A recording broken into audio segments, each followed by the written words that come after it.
guys, welcome back to my channel. Today I'm going to be talking about the evolution of my book journaling process. Now, I would consider myself to be a pretty avid reader, but I didn't start book journaling until about 3-4 years ago. So I got into planners and journals first, and then I realized it's a very smooth transition to also being a book journaler. Now, in the beginning, I will say my regular daily journaling and book journaling kind of all intertwined, laid on top of each other, and I want to show you how I did that in the beginning. But towards the end of this video, I am going to share how I plan to book journal in the future moving forward. A big part of that will be in the Sterling Ink B5 notebook, so stay tuned to see how I set that up towards the end of the video. But before I end my intro, please let me know if you have any book recommendations, like the kind of books that are, soul-shattering, life-changing, and just, overall just like after you finish the book and you close it, it just makes you sit there and think, wow, and it kind of makes you sit still. I really appreciate books like that. I mean, that's not to say I don't love thrillers, I love fantasy and all that in between, but when I'm building like a TBR, that is the type of book I'm looking for. So if you have any book recommendations that gave you similar feelings, let me know in the comments. So let's start with the Passion Planner. I would say, I've been an avid reader for a long time. I just very much enjoy reading, but I didn't really journal my thoughts down until I got the Passion Planner. I think planning such journaling often kind of bleeds into reading. It looks like the interests are really aligned for a lot of people. So here you can see I started with the Paper Palace, and my thoughts were very simple. I only wrote like a few sentences on what I thought about the book. So nothing too crazy. I did We Were Dreamers the week after. Now look at this, you guys. I used to be a speed reader.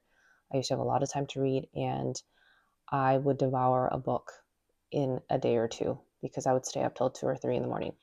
So you can see. So I had another book done by the week after, We Were Dreamers by Simu Liu. I would say after Trevor Noah's autobiography, this is my next favorite autobiography. This is also really good. Okay, the week after, I also had The Last Mrs. Parrish.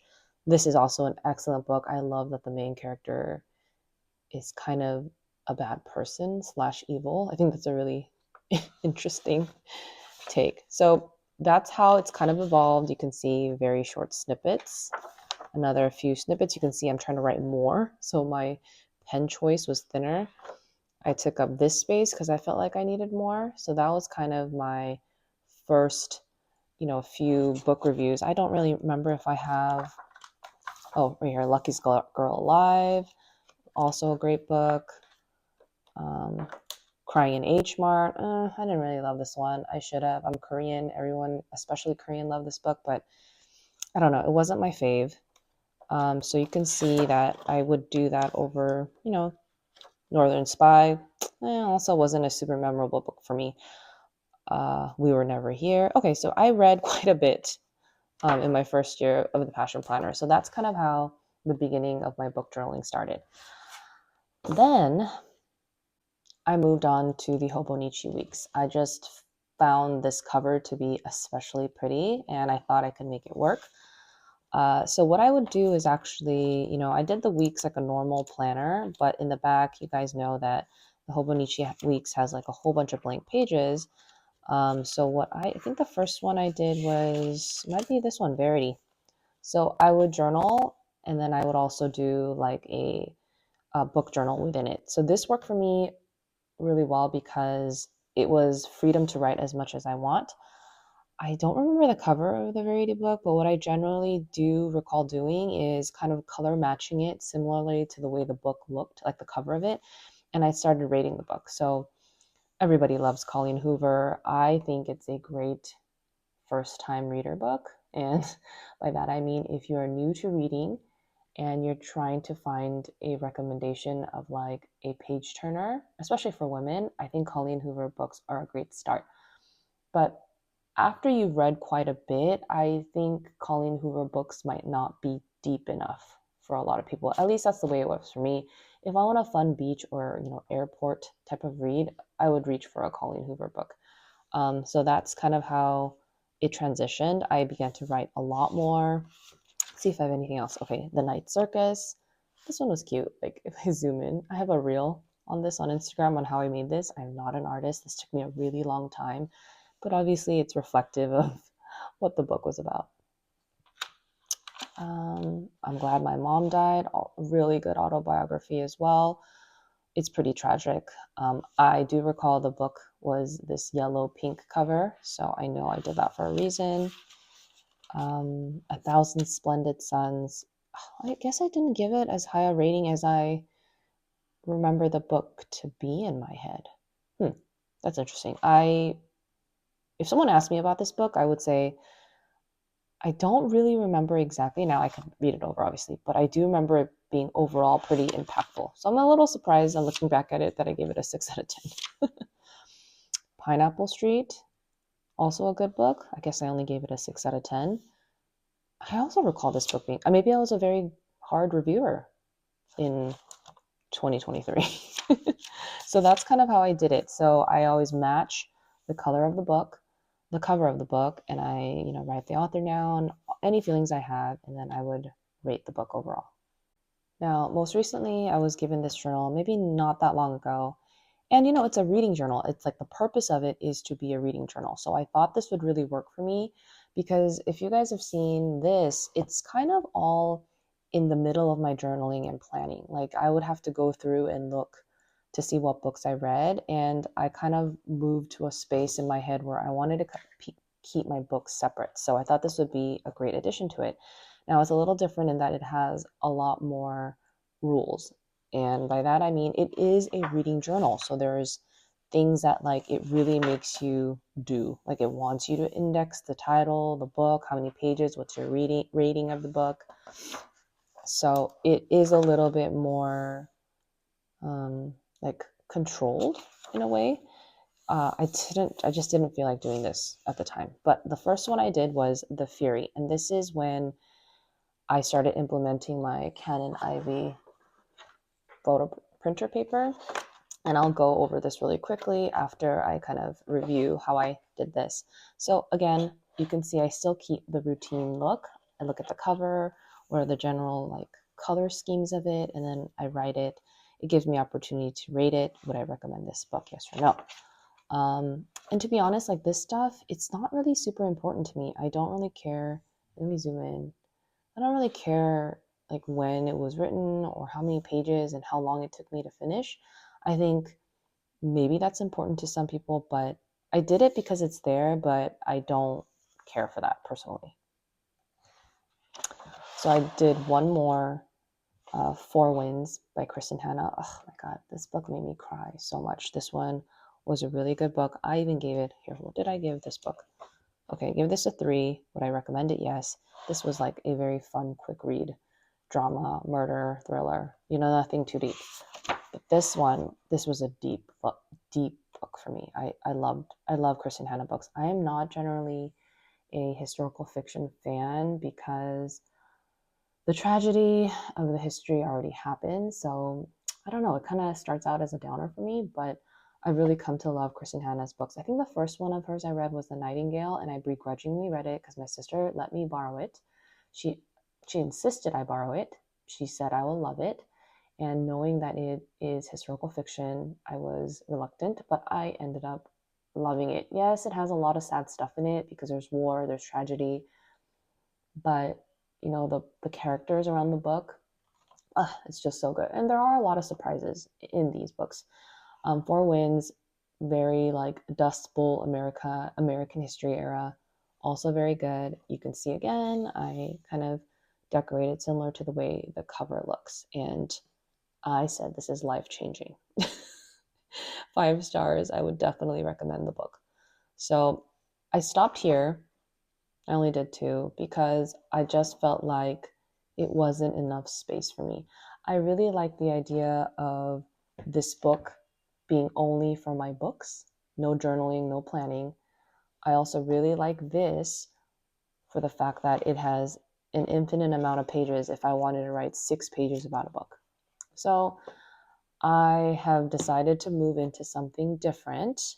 And before I show you that, I do want to kind of touch on the Canon Ivy printer. Now, I think the most important thing to journaling or planning or even book journaling successfully and consistently is to keep things in a way that's like a pattern that's comfortable for you, like a proven way that you like it.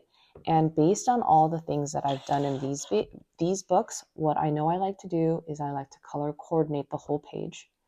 I also like to look at the cover of the book and coordinate the page to the cover of the book. Like, I'm not going to look at a green book and then decide to do my review in pink. Like, to me, the colors and stuff, it helps me refer back to the book.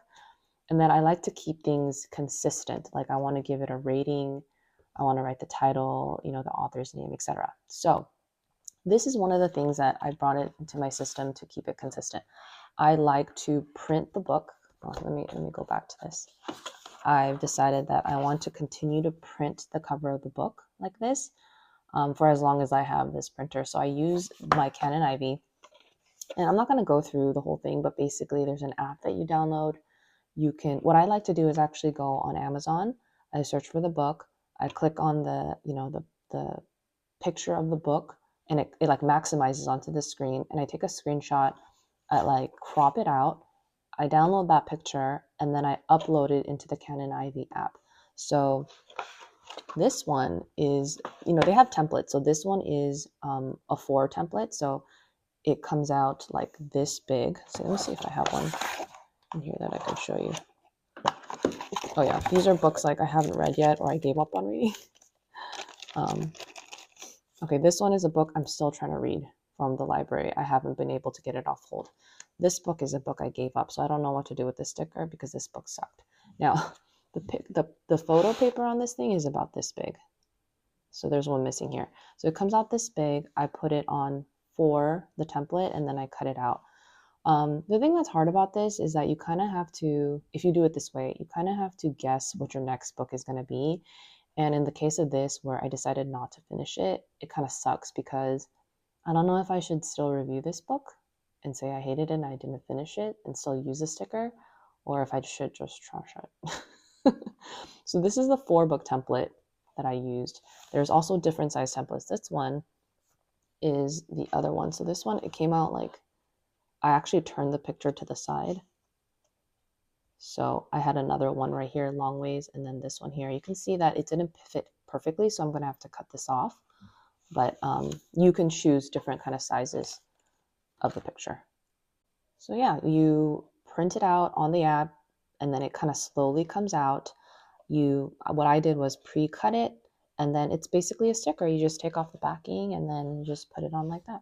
So this is what I'm going to use as kind of like my picture reference. I always remember the book better when I remember what the cover was about. So that's what I'm going to use for this one. All right, so what am I going to use for 2025 and hopefully moving forward? I actually got a Sterling Ink B5 notebook for Christmas. My friend also, it was a Christmas gift. My friend also got me a clear cover from Sterling Ink as well. So it should protect me for a while. Now, I've never bought a notebook from any of these planner companies, but I wanted something lasting. Like I said, I was incorporating it into my planners, but I wanted a place where I could turn to where it only has the book. So this is not going to have journaling stuff. It's not going to have planning stuff. So this, I think, would be a perfect fit for me. I really like big journals when I'm trying to write a lot. I don't like my hand falling off the side. So this is going to be a planner that I think will work.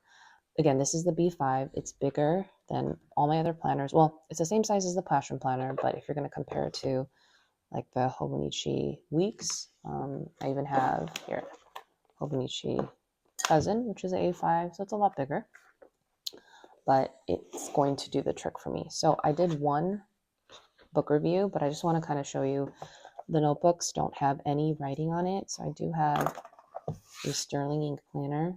It does have like the gold, it names what it is. The back has a little gold stamp. The notebooks, they don't have anything in the front. I believe on the back it has like a cute, just simple Sterling Ink stamp. This is the Blue Mist. I did get, of course, the gilded edges, but it doesn't have anything on the front. So, okay, so if we open it up, exactly what you would expect. It has that kind of cardstock cover, and then it goes straight into the Tomoe River paper. The first page is blank, and it goes straight into the gridded pages, and I got the compact one, so this has less pages. Okay, so how am I going to book journal for this? So I reserved about 1, 2, 3, 4, 5 pages. And I did that because each page has about 63 rows, and my notebook, because I got the compact one, has about what 269 pages. So in my head, I figured if I did a page for review, I would need what, I don't know, 6 times whatever pages to be able to write a title on each page. Does that make sense? So that's a lofty goal. This is like saying I'm going to read 200 and some pages of books, and this is going to last me probably, I don't know, maybe even 2 years. But I wanted this in one place. And my biggest goal about these books is that I want to pass it on to my kids.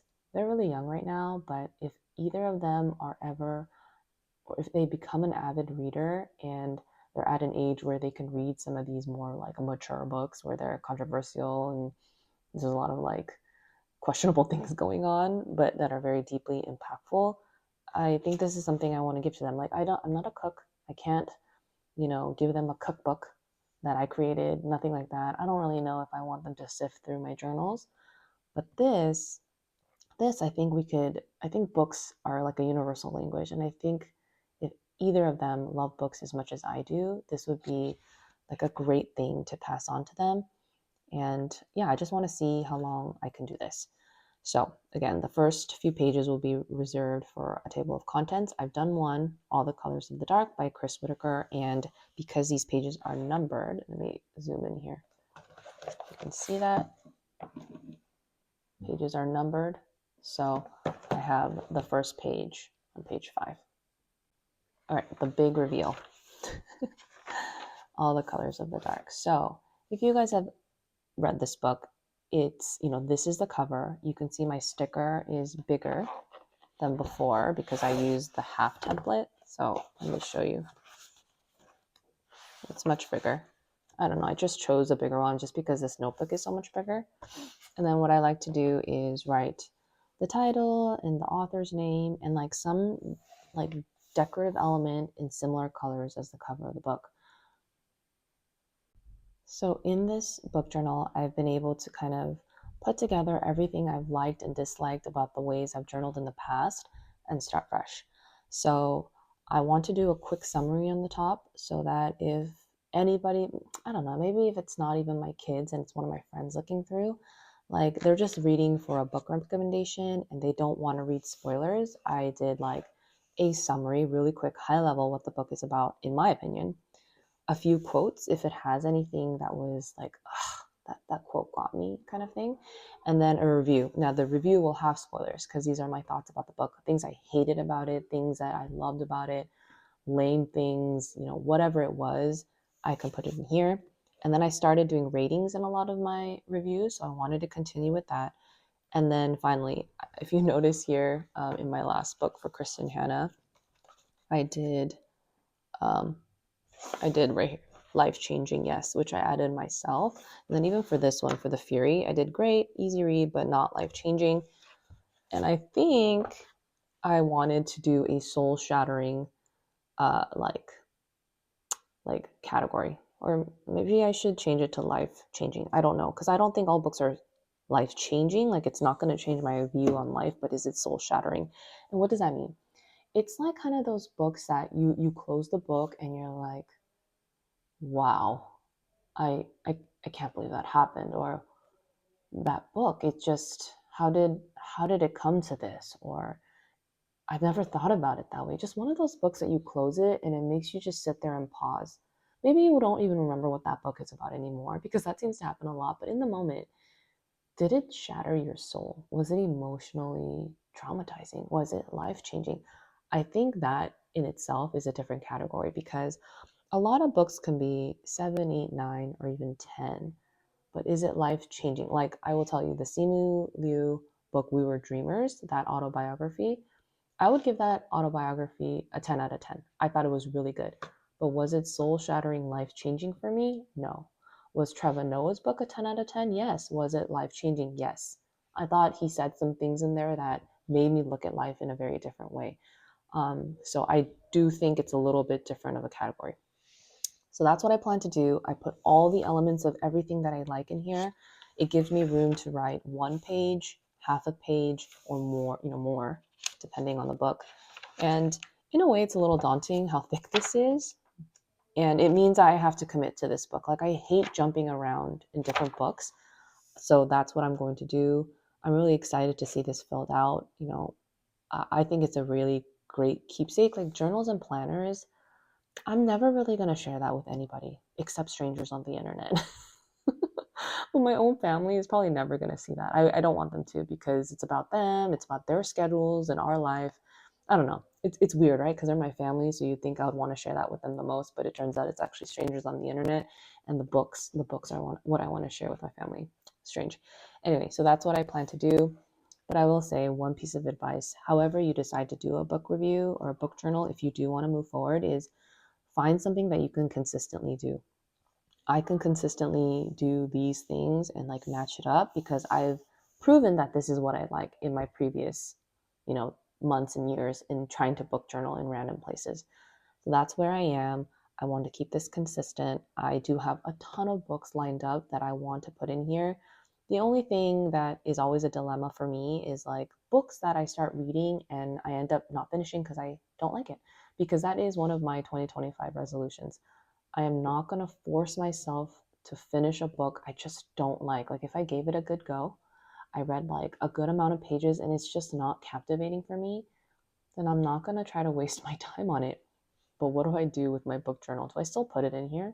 What would you guys do? Would you guys still put it in here and say, I didn't finish it, I give it a 0 out of 10? Is that, I mean, I guess that's honest. Maybe someone someday will look at the book and be like, if you're not even gonna finish it, I'm not gonna bother. So that is something I'll have to think about. I haven't yet picked up a book I cannot finish because this is brand new, but I'd love to share this with you guys as I fill it through. I love going on Reddit and looking at people's all-time favorite books because I'm just not into the super trendy books that have cartoon covered characters on it. Like, those are not emotionally damaging books. Like, those are not books I'm going to die on a hill about how crazy good it was and tell everyone in the world that you need to read this book. Those are not those books for me.